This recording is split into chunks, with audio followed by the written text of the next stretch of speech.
están? Muy buenas tardes, bienvenidas, bienvenidos a Política en Vivo en Radio Universidad de Chile para este día, viernes 4 de octubre.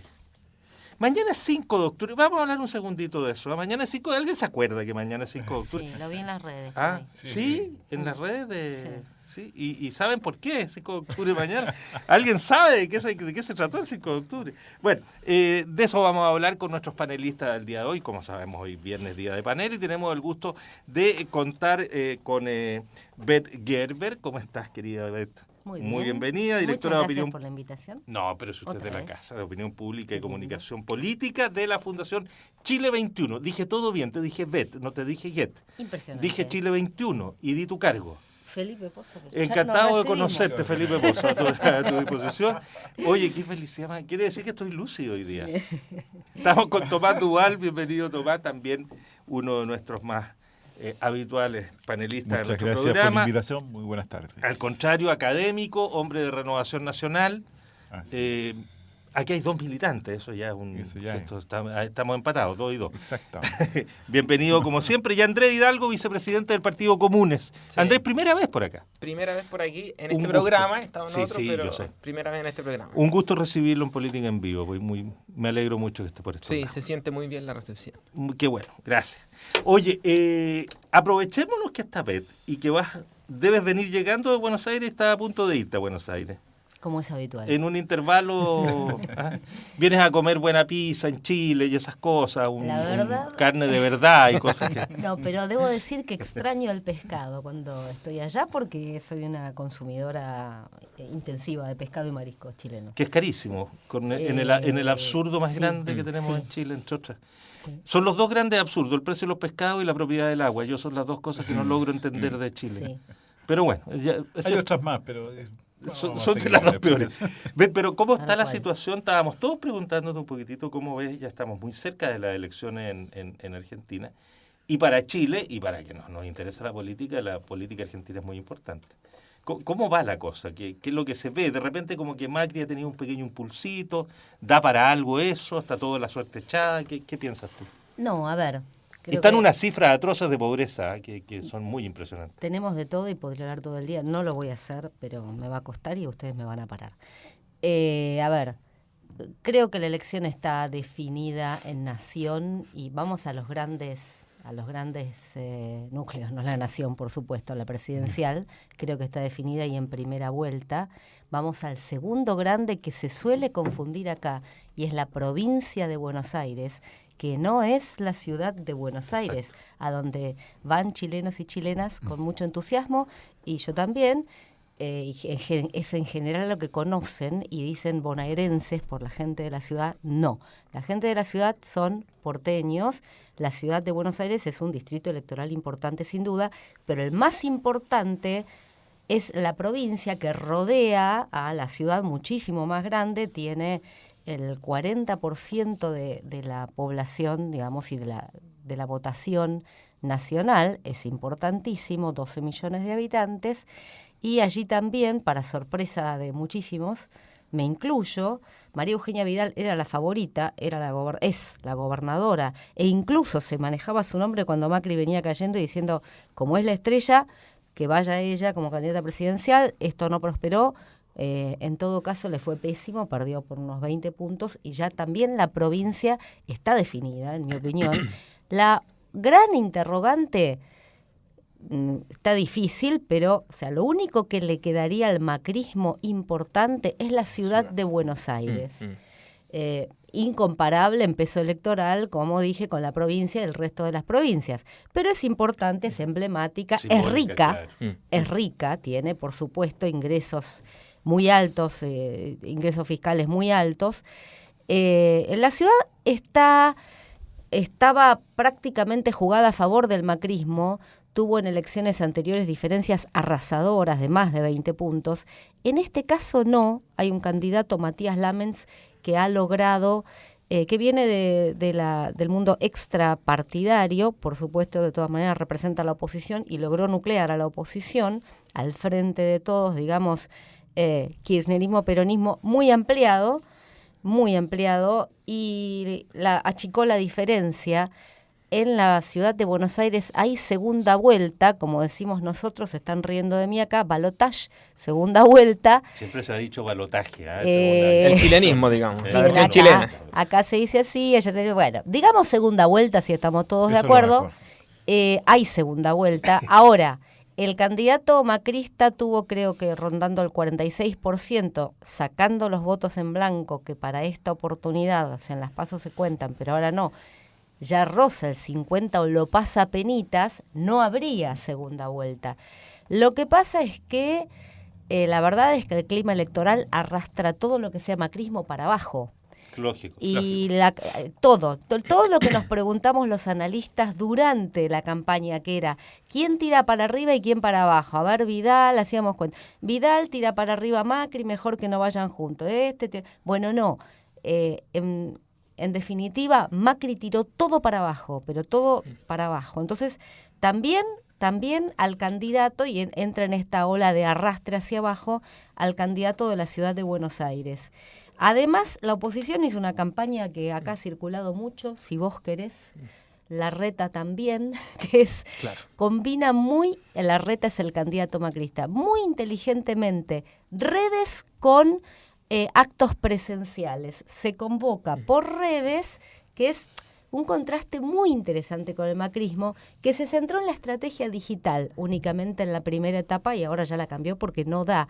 Digo, está bien las redes, son un buen instrumento, todo lo que quieras, pero no basta, hay que ver a dónde cae eso.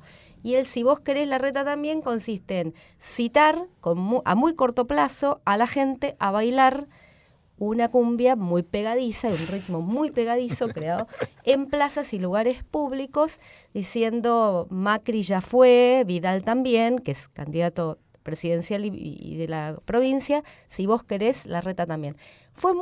Pegó mucho, a algunos les remite acá la campaña por el no. Es buenísima esa campaña. Porque es muy alegre, muy optimista y sale todo tipo de gente de todo tipo de edad a bailar y no digo que esta campaña es la que arrastra y la que define, digo que se genera un clima muy positivo. Sí. En definitiva, a tu juicio, las cartas presidenciales están echadas. La gran incógnita sigue siendo la ciudad de Buenos Aires, no así la provincia, que también son cartas echadas.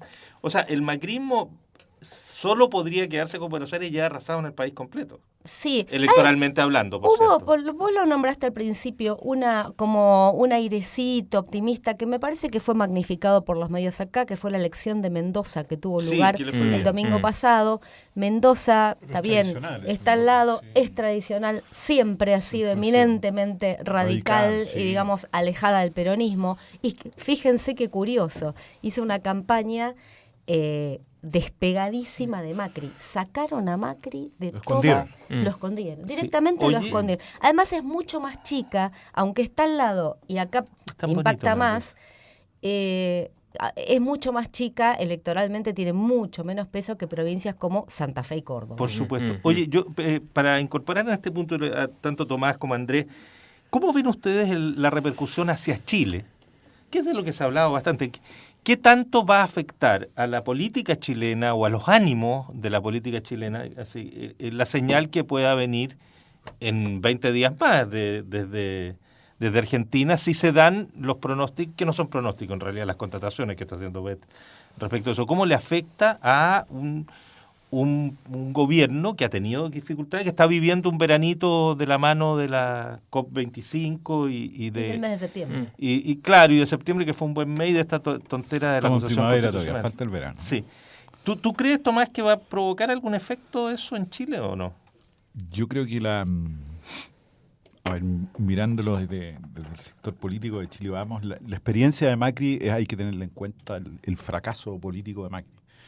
Macri es alcalde primero de la ciudad, con un eslogan: voy a gobernar cercano a la gente. Cualquier semejanza es que es pura coincidencia. Estoy poniendo el tema que no es menor desde el punto de vista político para nosotros, digamos. Sí, pues. Y él hace un gobierno desde la alcaldía con la cercanía a la gente y pretende llevar ese mismo estilo cercano, ¿no?, al gobierno y además toma unas medidas económicas bastante radicales y muy mal pensadas respecto a la sociedad.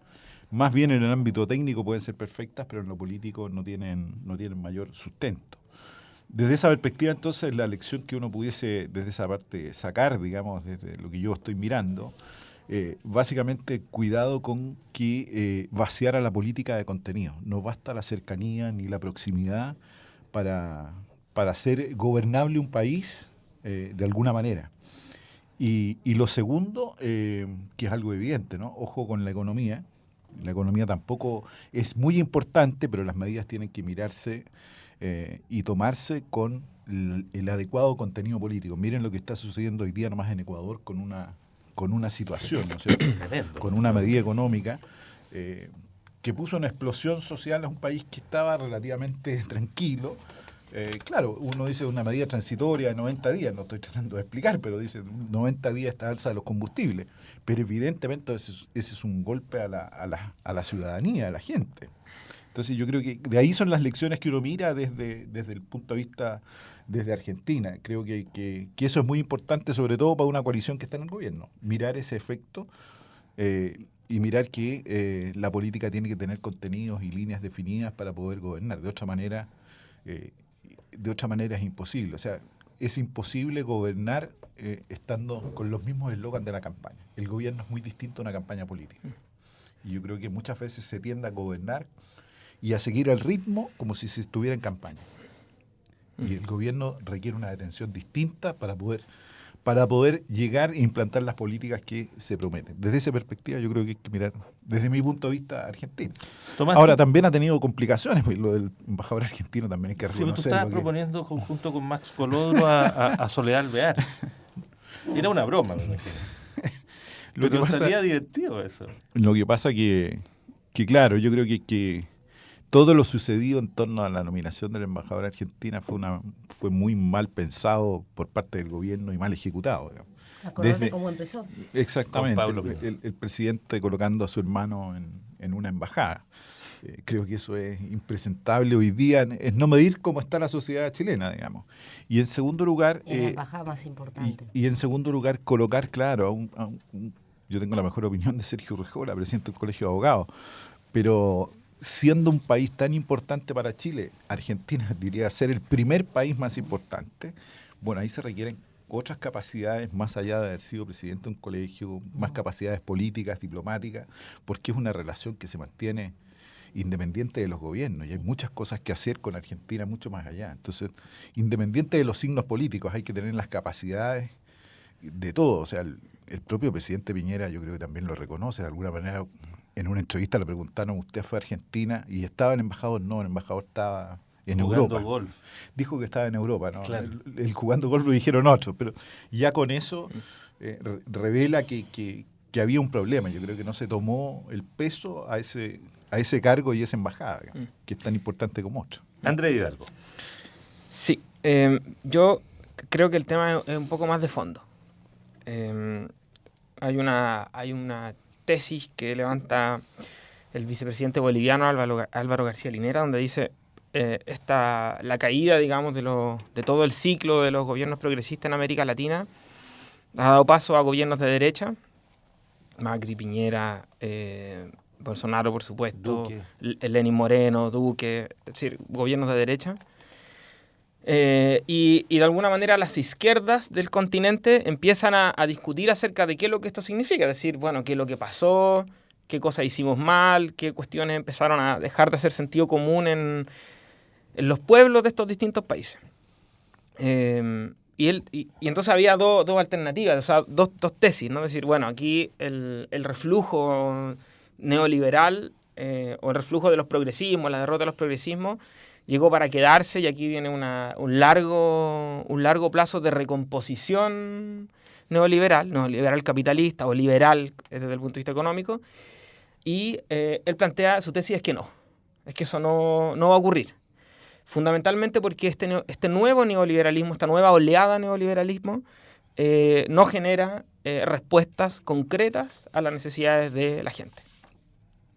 Y creo que el ejemplo de Macri es, en ese aspecto, muy ejemplificador. Es decir, Macri en 2 o 3 años ha aumentado los niveles de pobreza, los niveles de endeudamiento y las cuestiones concretas que la sociedad argentina requería resolver no las ha podido resolver. Más bien todo lo contrario, había una precarización.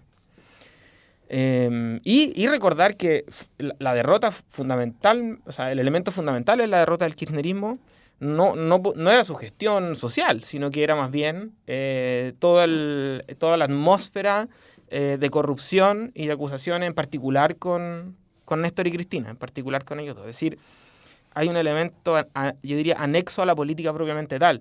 Fue el impeachment contra Dilma Rousseff, fue Lula preso, fue Rafael Correa exiliado. Es decir, hubo un ataque desde el punto de vista legal y jurídico contra los gobiernos progresistas que también permitió el escenario de recuperación de estos gobiernos neoliberales. Pero estos gobiernos neoliberales no están dando respuesta a las necesidades de la gente. Quiero decir, en Chile, quiero extremar el argumento. El ministro del Interior hace ruedas de prensa para anunciar proyecto de ley contra los fuegos artificiales de los funerales narcos. No contra los narcos, contra los fuegos artificiales de los funerales narcos. Es el proyecto que está ofreciendo el gobierno de la derecha en Chile. No hay un fondo político real. Los grandes temas no se enfrentan. No hay una agenda para enfrentar los grandes temas. Pobreza, empleo. Bueno, el empleo, sabemos perfectamente que el desempleo aumenta. Es decir, también si nosotros quisiéramos medir la pobreza en Chile, tendríamos que decir, está aumentando. Quizá no en los grados de lo que ocurrió con Macri en Argentina, pero eso también está pasando. Y por lo tanto, lo natural es que la sociedad empiecen a mirar alternativas distintas de lo que los gobiernos de recomposición neoliberal prometieron y que no han cumplido. Pero además, con el factor de que los gobiernos neoliberales tienen a los medios de comunicación de su lado. Hay ciudades enteras en Colombia que tienen un 30% de desnutrición infantil. 30% de desnutrición infantil. Y no aparece en ningún medio. Es decir, niños buscando alimentos en la basura. Y eso no aparece en los medios de comunicación. Y no aparece porque evidentemente los medios de comunicación también tienen un color político. Pero eso no siempre puede permanecer tapado. No puede permanecer tapado. Lo de Lenín Moreno lo conocemos porque hay una explosión social, pero eso tiene un telón de fondo, que es la conflictividad social no resuelta por un gobierno de recomposición neoliberal. Y ahí hay un tema de fondo. Es decir, en Argentina, donde la sociedad argentina por distintos motivos no se compra tanto lo de las fake news, tiende a hacer un análisis un poquito más. Yo he estado muchas veces en Argentina, tuve la posibilidad de recorrer Argentina por tierra, prácticamente de lado a lado, y creo que la sociedad argentina es bastante más crítica y tiende a ser más crítica incluso con las noticias que va recibiendo. Y creo que eso también la pone en una cierta vanguardia de cómo se responde frente a un gobierno que dice determinada cosa, pero cuyo resultado es completamente diferente. Yo creo que eso es distinto a lo que pasa en Chile. Y por lo tanto creo que finalmente Macri, la derrota de Macri, la inminente derrota del macrismo, más el gobierno mexicano, más Evo, creo que perfectamente puede ocurrir un escenario de reordenamiento regional. Y creo que los que estamos en los sectores progresistas, de izquierda, los sectores que queremos hacer una política de carácter popular, tenemos que ponernos precisamente a disposición de impulsar un reordenamiento regional a partir de lo que están haciendo nuestros países vecinos. Ahora, parecería que primero tendría que haber al tiro, Bet, un reordenamiento interno, porque si uno mira las oposiciones nuestras, a pesar de que ya vamos a analizar el sentido político de la última acusación constitucional, yo creo que hay una lectura que tiene un segundo nivel de lectura más allá de lo que se ha discutido, pero hay necesario un reordenamiento interno también, porque uno dice las oposiciones chilenas poco ofrecen también. Si el gobierno ofrece poco aparentemente como relato político, la oposición tampoco ofrece mucho, ¿no? Tampoco, pobre. Bet. Sí, quería retomar dos cuestiones y más no mencionadas acá por mis compañeros de panel. Por un lado, la cuestión del cerco informativo. Para mí ha sido brutal este tiempo, hasta las PASO. Ahí se cayó algo, ¿no? A ver, en algunos mitos y leyendas que circulan sobre qué pasó en Argentina y qué pasó con el macrismo en este tiempo.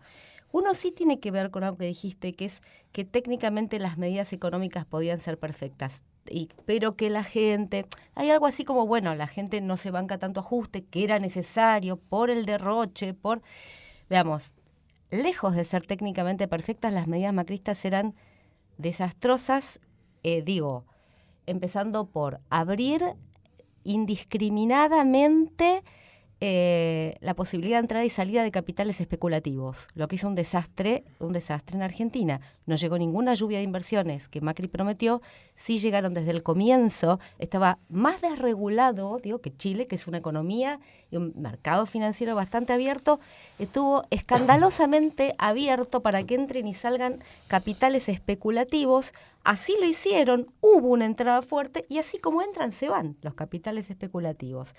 Segundo, se tomaron algunas medidas como por ejemplo sacar las retenciones al campo. Quiero decir, los impuestos que paga por ejemplo el sector sojero, con lo cual, claro, se hace un guiño a un sector inmensamente rico y se agrava un problema de recaudación y déficit, que por otro lado se apuesta al déficit fiscal cero, que no era necesario, muchos países no. Es cierto que había tarifas que actualizar, lo voy a decir una y mil veces. Es cierto que había una desactualización de tarifas y subsidios aplicados desprolijamente del segundo gobierno de Cristina. 1000 veces más desprolijo fue el macrismo al eliminarlos y dolarizar tarifas, que esto implica que haya gente que tiene mucho dinero y no tenía por qué calefaccionar la piscina, pero otros que no podían, por ejemplo, cocinar la comida de cada día. Así no se actualizan las tarifas. Y así una serie de cosas. Segundo capítulo, mito en Chile, mito. Ese es lo de la economía, digamos que ya cayó, pues están todos criticando, o no queda casi nadie en el equipo, fanáticos de Macri. No queda casi nadie porque la realidad es muy cruel. El segundo es el de la corrupción. Ese es más difícil de romper, poniendo todo el problema de la corrupción en el sector kirchnerista, y yo lo voy a decir 1000 veces. No es que consuele que del otro lado también exista. Lo que es terrible es que no se vea, porque los cientos de causas en los que está involucrado Macri, tiene causas en juzgados federales, y mucha gente de su gobierno, por intereses, por ejemplo, por conflictos de interés, porque ocupan cargos en el gobierno y han sido CEOs en empresas, porque favorecen a las grandes empresas, porque favorecen la fuga de capitales, por ejemplo, que ha sido millonaria, es desconocida aquí, aunque es de público conocimiento e información. Claro, es mucho más noticiable y fantástico seguir hablando del maletín con dólares que voló por el convento. Lo entiendo, es muy noticiable, pero de verdad esa corrupción, y no me consuela el empate, esa comparada con la otra es un juego de niños. Claro que es muy, y se sigue hablando, no, pero el problema fue la corrupción. La verdad es que seguir ignorando la corrupción macrista es ser cómplice de ella. Y tercero, un tema es, bueno, lo hicieron, había que ajustar, y los movimientos sociales y los peronistas, el populismo peronista no los deja porque viste cómo son, te cortan las calles. En este momento yo quiero desmitificar algo bien importante de los movimientos sociales en Argentina. Daniel Arroyo, uno de los más reconocidos expertos en el país en política social, dijo algo interesantísimo, que es, en este momento los movimientos sociales con una pobreza del 40%, que en la provincia el conurbano es aún mayor, están siendo parte de la solución, no del problema, porque los movimientos sociales están organizadísimos, han desarrollado expertise, quiero decir, por ejemplo, miden peso y talla de la población para una mejor distribución de los alimentos que se están repartiendo. Por ejemplo, son expertos en política de vivienda y política habitacional y saben cómo ayudar del mejor modo. En este momento son la correa de transmisión entre el Estado y las poblaciones más afectadas que evitan un estallido social. No hay que pensar en una gran masa de gente que tiene manejos clientelares y anda repartiendo cosas por votos. Es otra historia. Tomás, antes de ir a la pausa, como para a la vuelta ya hablar del país. Solo dos cosas más generales, bueno, no conozco en el detalle la política argentina, ¿no?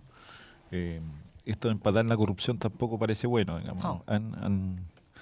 Los presidentes juzgados, Cristina y otros, los maletines y todo lo que conocemos, han sido parte de ese proceso. Yo creo que también ha habido una política ahí bastante permisiva y de alguna manera, aunque le duele a la izquierda, ha hecho connotaciones con el dinero. En Chile tenemos que Marco Enrique le pedía al suegro, al yerno del dictador plata, digamos. Entonces tenemos cuestiones que son impresentables. Yo creo que esa es parte también de un proceso de corrupción importante que afectó a los gobiernos de izquierda en Latinoamérica muy fuertemente, y la población les dio efectivamente un espalda en distintos lugares, digamos. No quiero decir que sea lo único, estoy diciendo que es un tema... Tomás, nadie dice ignorar eso. El tema es no mayor. Ignorar el del otro lado. No, por eso. Pero yo además, me meto en la política argentina, que no la conozco, además, no Marco conozco Enrique, ese los primeros en abandonar a Marco Enrique fue la izquierda chilena. No, está bien. Si yo estoy la izquierda chilena diciendo inmediatamente lo dejó fuera. Se hagan cargo también, los presidentes también por algo son presos en sus respectivas instituciones. Uno de los temores de Macri es ir preso. Han estado, claro, Cristina juzgada, Macri puede ser, en Brasil, en otros lados. Entonces uno va mirando y efectivamente, claro, ¿no? Perú está en una crisis hoy día también importante. Sí. Entonces no hay que desconocer. Ahora, sí, lo bueno es que puedo reconocer que las instituciones por lo menos funcionan en esos países de alguna manera. Ustedes me dirán, pero ¿cómo? Si los tienen presos. Pero bueno, funcionan. Hay algún tipo de justicia, y también la democracia tiene canales en los cuales se puede expresar desde ese punto de vista. Andrés, para cerrar el punto Argentina y en la región, más bien. Sí, es que Cristina ha enfrentado 10, 12 juicios y hasta ahora salió libre de todas, ¿ya? Hay un programa, yo creo que todo el mundo debería ver, donde Jaime Lanata arma una especie de bóveda y él entra y dice, bueno, esta es la bóveda que tiene Cristina en su casa en Río Negro, Río Gallegos. Entonces, quiero decir, la caricatura que se ha hecho es absurda. Absurda, o sea, eso no lo podría creer nadie. Pero además, Lula, que está preso,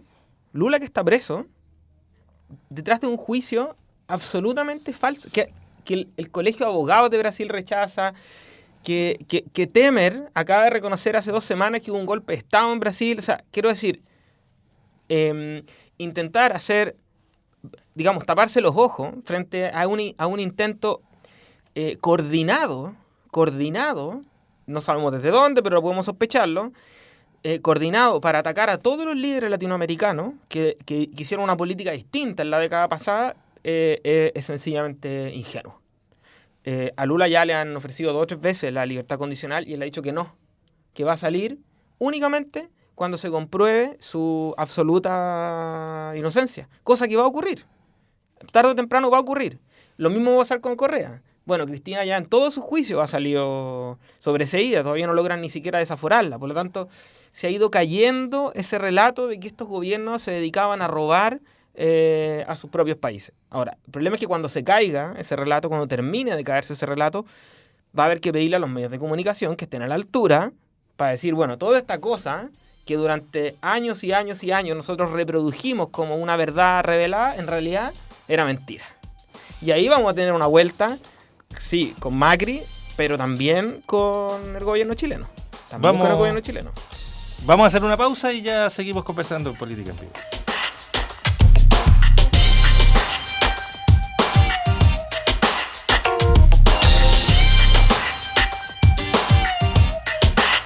Estamos de vuelta en Política en Vivo. Se escuchaba como esto de las platas que van y vienen, ha sido muy interesante. Sí, estuvimos en unos segundos.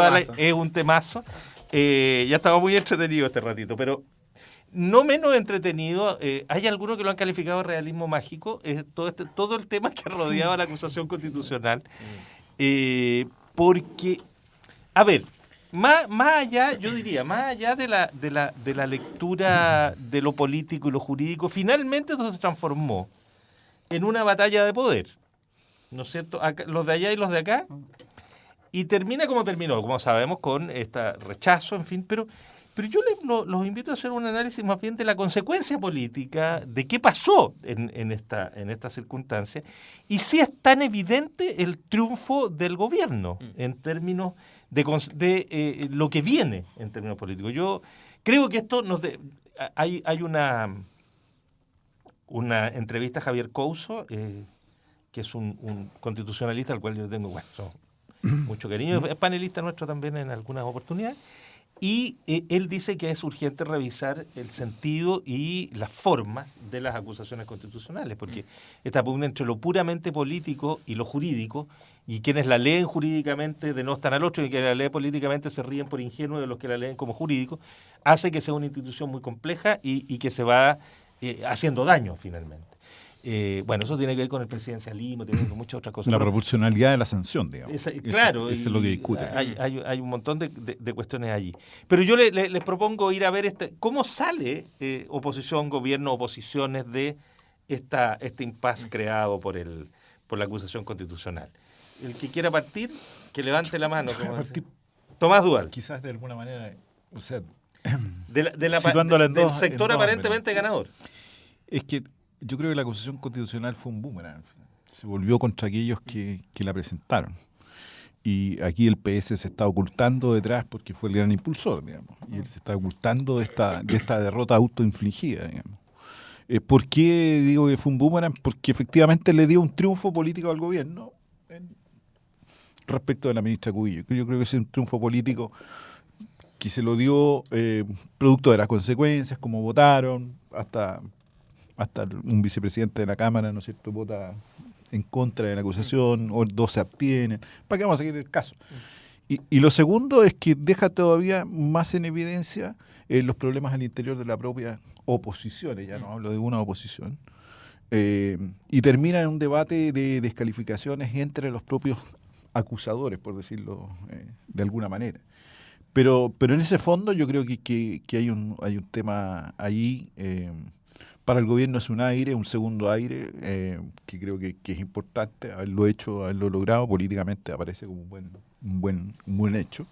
Y respecto a la mirada de, efectivamente uno puede decir, mire, esto va a cambiar, efectivamente una política, no, pero es un aire que le da al gobierno en el segundo impulso. El gobierno tiene 2 urgencias en adelante, que es la reforma tributaria y la de pensiones. No tiene más espacio para poder hacerla que esa, desde mi perspectiva. Y desde la perspectiva de la oposición, yo veo que ahí hay un conflicto claro. Alguien trató de ser el gran articulador, que en el caso del PS, mi impresión es esa, que el PS intentó ser el gran articulador de la oposición a través de esta acusación, y fracasó. Fracasó por distintas razones, y hoy día el debate está ahí en una construcción mucho más compleja, en que, claro, entre Auti y Naranjo ya es un nuevo naranjazo, estos naranjazos antiguos para aquellos que se recuerden de algo, ¿no? Naranjo diciendo que va a ser como la Greta Thunberg chilena, sí, de lo más gracioso que yo porque ya empezaron a salir los hijos, las familias, entonces ya el debate se transforma en otro punto. Por eso digo que tuvo un efecto boomerang y les rebotó a un estado donde la oposición claramente no ha logrado conciliar. Ahora, si el instrumento o la acusación constitucional es buena o no, podemos discutirlo. Yo creo que efectivamente las acusaciones constitucionales son parte del sistema, son posibles de aplicar. Quizás podemos discutir si la gran discusión, y eso fue un parte, yo creo, del efecto de lo que el gobierno intentó hacer, y creo que lo hizo en manera perfecta, digamos, debatir sobre los aspectos jurídicos respecto de la propia acusación, más que politizar el tema, porque no lo politizó, sino que todo lo contrario, fue a la discusión si eran instrumentos, si la sanción era la adecuada, y creo que esa estrategia de alguna manera hizo algún sentido, o pudo haber tenido algún efecto. A mí me parece que el instrumento de la acusación constitucional me parece uno de los elementos que, dentro de las pobres facultades que tiene nuestro Congreso, son importantes. Quizá uno pudiese discutir si son los 5 años, uno puede decir pueden ser 3, mes de 5, no sé, porque es una sanción muy fuerte para alguien que está en la política, una acusación de esa naturaleza. Porque de otra manera, las experiencias anteriores, claro, de la década de los 70, cuando el escenario era negativo, se rotaban los ministros y con eso las acusaciones iban cayendo, digamos. Que esa es la manera de distorsionar la propia herramienta. Desde esa perspectiva yo me celebro al final que la democracia y el Congreso hayan hecho. Ahora, los problemas son políticos. Yo creo que son políticos para más bien la oposición, producto de esta acusación constitucional. ¿Bet? A ver, yo lo miraba un poco desde la opinión pública, ¿no? Preguntándome también, y estuvo... es interesante lo que señalaste, que el gobierno apuntó más bien a las cuestiones jurídicas que políticas, y en eso tal vez ha sido inteligente, porque desde lo político, y para mi sorpresa, esto no lo esperaba, la opinión pública, según la última encuesta de Criteria, está mayormente a favor de la acusación, digamos, está en contra de la ministra. La ministra tiene una imagen negativa impresionante, o sea, tiene un 42% de imagen negativa contra un 15% positiva. Y aparentemente la mayoría de las gentes, de los encuestados, por supuesto, pero se supone que es una muestra representativa, contrariamente a lo que yo pensaba, está de acuerdo con que exista este mecanismo de la acusación constitucional. Más del 60% sabía de qué se trataba. Y entonces, políticamente, yo me pregunto, claro, en un primer momento el gallito lo ha ganado el gobierno, está claro, la ministra sale de esto sin mayor costo, digamos, institucional. En lo político creo que sí. Ahora, hay que rescatar... Perdón, dame un sí, minuto. por favor. Incluso la ministra puede tener un potencial político que hasta ahora ella misma no lo había pensado. Bueno, porque la encuesta de las candidaturas al futuro, previa, ¿sí?, a este puede triunfo. Ser un punto. Nos preguntamos, Sí, claro, qué pasará post, si será tan exitista, digo, la opinión pública chilena, y que estos números varíen en función de que la acusación constitucional finalmente no prosperó. Si fueran coherentes y tiene que ver con el contenido de la acusación, no debería cambiar, debería seguir siendo así. Yo me imagino que un poco de imagen positiva para la ministra va a arrastrar. Pero otra cosa que me llama la atención... el nivel de conocimiento, que es muy clave aquí. Sí, es muy clave, pero por ahora maneja. Tiene mala imagen. Y otra cosa Sí, que me tiene. sorprende es que en el contraste de qué es lo que cree la gente, si esto se trata de, a la oposición le motiva impedir y entorpecer la labor de la ministra, un 44% cree que sí. O si a la oposición lo que le motiva es hacer cumplir la nueva ley de admisión escolar vigente. Y un 56% cree que sí. O sea, hubo más gente que creyó en realidad que había algo de contenido, y hay algo que toca mucho, ¿no?, digamos, a la mayoría de la población chilena, que tiene que ver con la ley de admisión vigente. Es una cosa que hace un tremendo sentido, y me pregunto desde ahí cómo lo va a resolver el gobierno. Pero por otro lado también hay contradicciones severas en la ciudadanía, tanto en esto como en la reforma previsional, como en la ley de admisión, que nos parece, digo, los que estamos en sectores progresistas, importante que se maneje o que se cumpla la ley vigente y que no haya selección, etcétera. No estamos contra una educación elitista o de sesgo elitista y meritocrática artificial, de mi perspectiva. Por otra parte, llegado la hora de los que hubo, por ejemplo, cuando preguntás quién está dispuesto a ceder algo o haber mermado de alguna forma sus fondos por aportar un pilar solidario, o quién está de acuerdo con enviar a sus hijos a un colegio público, no particular subvencionado, digo, está esta cosa también individualista y de distinguirse del otro a través de cuestiones que implican o ceder dinero o estatus, ¿no? Entonces hay contradicciones importantes en la ciudadanía, ¿no? Enorme. André Hidalgo. Sí, yo creo que hay dos... Muy interesante la visión de cómo lo ve la opinión pública. Yo creo que acá hay dos temas, ¿no?, como va a incorporar algo. Uno que tiene que ver con la oposición, claramente. Hay un asunto político no resuelto. La oposición, de la que nosotros somos parte, no terminamos de tener opiniones únicas que nos puedan permitir hacer frente al gobierno en el Parlamento, por lo menos en la Cámara de Diputados. En el Senado creo que la situación es algo diferente. Ahora, eso pasa no solamente porque yo creo que hay un error aquí efectivamente del Partido Socialista. Primero, de haberlo anunciado muy tempranamente. Segundo, de no haber incorporado a otros actores. Es una discusión que nosotros dimos en el Congreso. O sea, tenían la acusación lista para ser presentada y fueron donde las otras bancadas a decirle, bueno, fírmela. Y evidentemente que ha sido muy difícil articular a la oposición.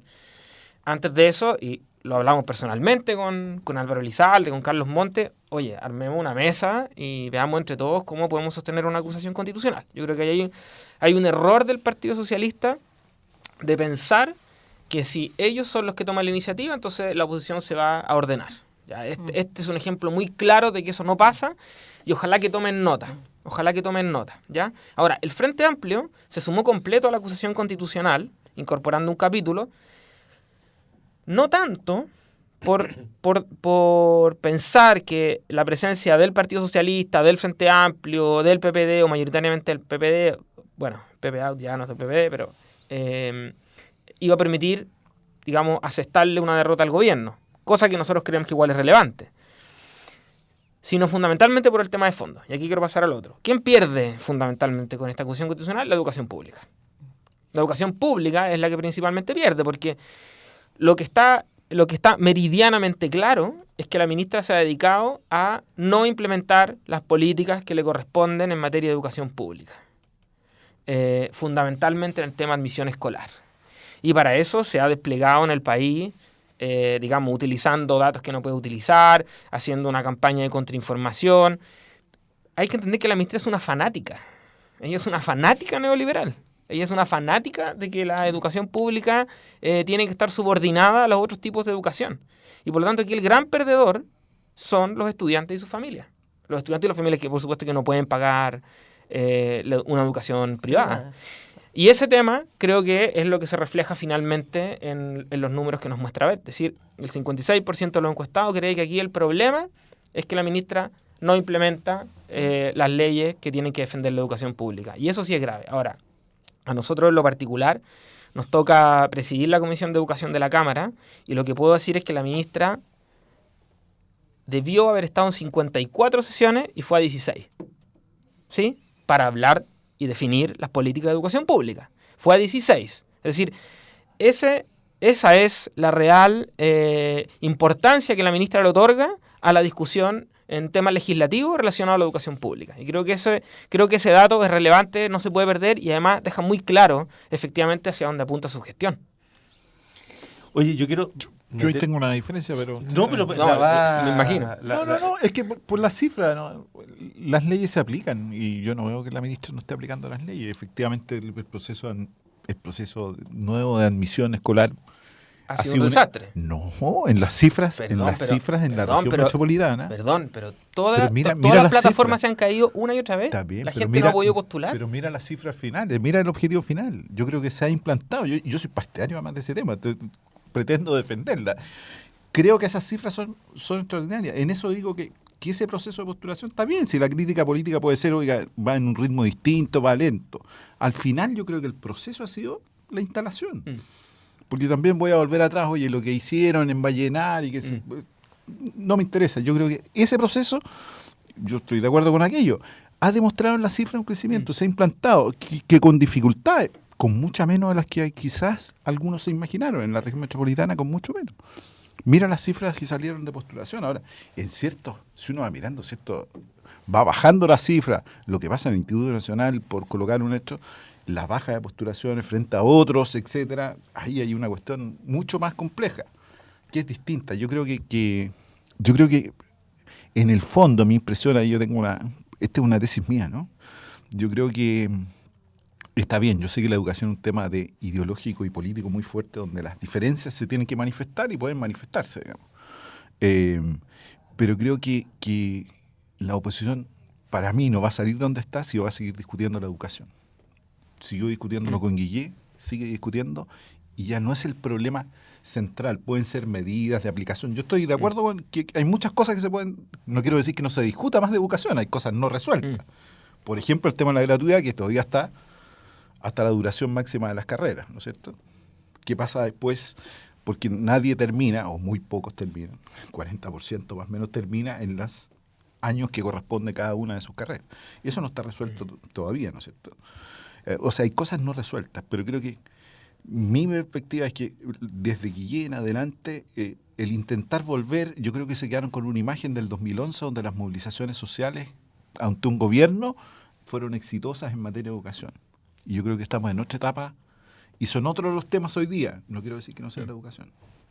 Oye, yo los quiero invitar porque nos quedan unos pocos minutos y es tradicional que desde hace un tiempo que haya una ronda donde cada uno exprese algún otro tema que no hemos tratado o que le interese, o volver sobre los temas que hemos conversado al momento, así que hay un par de minutos para cada uno.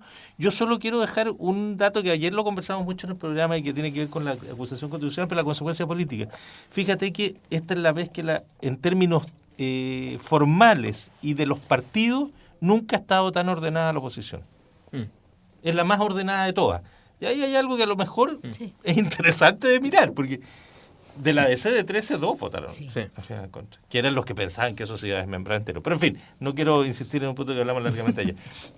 Una ronda final de lo que ustedes quieran decir, un par de minutos para cada uno, Bet, Bueno, volviendo a mi tema favorito, y está en la agenda del mes de octubre, me queda una cosa pendiente con la cuestión de Argentina y que se viene para Chile. ¿Qué significa para Chile? Me parece bien interesante desde las relaciones internacionales, las relaciones bilaterales. Para Chile, Argentina es un país importantísimo, dijeron el otro día, la embajada número 1, lógicamente la frontera, la segunda frontera más larga del mundo, compartimos y muchísimos intereses en muchísimos campos. Historia en común. Una historia en común, creo que la mayor cantidad de chilenos emigrantes están en Argentina, ese es el país número 1. Acá éramos el segundo o tercero, pero hemos sido desplazados los inmigrantes, obviamente. Veníamos después de Perú, pero ahora ya quedamos muy atrás en la lista. Pero me parece que primero que no va a haber dificultades en los entendimientos porque Alberto Fernández mostró una enorme capacidad de diálogo y una enorme vocación dialogante, pero más allá de eso, porque no lo hubo. Ya estuvo, por ejemplo, Cristina Fernández presidenta con Piñera presidente y tenían excelente relación. También la hubo con Bachelet, también la hubo con Macri. Las relaciones trascienden afortunadamente entre nuestros dos países, trascienden los gobiernos y son en general muy buenas. Segundo, sí, lo que creo que marcará un cambio de rumbo es, y le pone un coto a Piñera, en intentar liderar algunas aventuras regionales que ya se han ido desinflando, como el Grupo de Lima, el Prosur, las, para mí, barbaridades que ha hecho en Cúcuta con Guaidó y demás. Claro, pierde un socio importante. Me parece que en el juego ABC, importantísimo en Latinoamérica, Argentina, Brasil, Chile, se rompe ahí este triángulo de apoyo que había a ciertas movidas de, como dije, Guaidó, Prosur, incluso de apoyo a políticas muy, muy de derecha y conservadoras. Se rompe porque, Bolsonaro sigue, Piñera sigue, pero es incomparable, por supuesto, con Bolsonaro. Me refiero a las componentes de política exterior, y ahí hay una pata que faltará porque va a ser otra la orientación del gobierno de Fernández en materia de alianzas regionales e impulsar acuerdos regionales. Así que ahí se empieza a inclinar la balanza de otro modo. André Hidalgo. Sí, yo voy a dos cosas bien breves. Lo primero, Cristian Lavé se va preso. Y más allá de que Cristian Lavé se vaya preso, porque es lo que corresponde, ¿no? Tarde, pero ok. Está en primera instancia en todo caso, ¿no? Sí, debería irse preso, digamos. Sí. Es un torturador, ya lo sabemos, digamos. ¿Qué pasa con los votantes de Providencia, no? Que sabiendo estas cosas, porque esto no es de ahora, esto se sabía, lo eligieron, ¿cuánto? 3 periodos, 4 periodos seguidos. Hay una primera cosa, yo creo que hay un debate bien de fondo de qué tipo de autoridades se eligen. Lo segundo, Virginia Reginato anuncia su reelección. Hay 180.000 millones perdidos en el municipio de Viña, según la Contraloría, que nadie sabe dónde están, que tiene que dar explicaciones están. Anuncia su reelección. Y la UDI, no solo la UDI, digamos, y Chile Vamos no ha emitido palabra alguna. ¿Qué edad tiene Reginato? No sé, pero tiene 180.000 millones de pesos perdidos. Y 180 años. Y 180 años. Y la coalición no ha salido en bloque a decir nada al respecto, ni siquiera a decir, primero resuelva eso y después veamos lo de su reelección. Siguiendo un poco la línea de lo que se hace con Moreira, con Fonbaer. Es una lástima que la derecha chilena no se ponga los pantalones con ese tipo de cosas. Tomás Duval. Yo voy a hacer un recuerdo para aquellos que somos más antiguos. Creo que el 5 de octubre del año 88 es un elemento importante porque pone fin a la dictadura con un lápiz y un papel, como se expresa.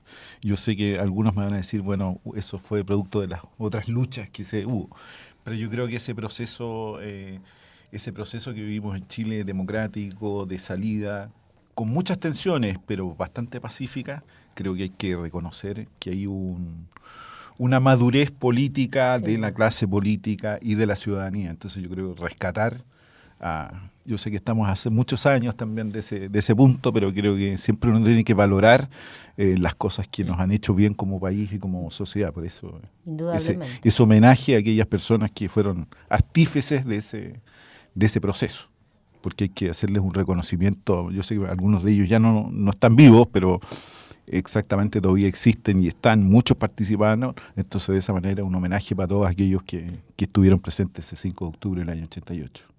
A mí, a propósito de lo que dices, Tomás, yo no logro entender cómo al mundo, llamémosle centro-izquierda, a mí nunca me ha terminado de entender qué es eso, centro-izquierda, pero en fin, a ese mundo cómo se les escapó el 5 de octubre y pasó a ser una fecha completamente olvidada, irrelevante, sin sentido, cuando fue, para los que fuimos parte muy, muy, muy activa de todo ese proceso, quizá el momento, y lo conversamos mucho, con diferencias políticas hoy día, ¿no? Que algunos estamos en una posición, otros en otra, pero para todos fue quizá el momento más importante en ese sentido, además, no solo de lo racional, de lo emotivo, de lo que se jugó, de cómo, fíjate, un dato, el padrón electoral de Chile, hasta el 73, entiendo que tenía inscrito al 82% más o menos de los posibles de inscribir. En un proceso de más o menos 30 años de progresividad, se llegó a esa cifra en el padrón con que se votó hasta el año 73. El padrón para el año 88, en un año, se inscribió el 98%. Y esa fue una tarea gigante de capacidad política. ¿Y se olvidó? Nadie habla del 5 de octubre, nadie habla de nada, es muy, muy impresionante. Y llama la atención que al final quien recuerda la fecha es Tomás, finalmente. Tomás siempre logra que votemos por él. Sí. No, es que el mejor cierre del programa. Tomás, si tú hubieras propuesto la acusación constitucional contra Cubillos, te apuesto que ganas. Claro. Una de esas. Oye, Andrés Hidalgo, vicepresidente de Comunes, 1.000.000 de gracias por muchas gracias por la invitación. Beth Gerber, como siempre, muchas gracias. Ya hablaremos a la vuelta. Sí. En una de esas nos topamos allá para los la resultados.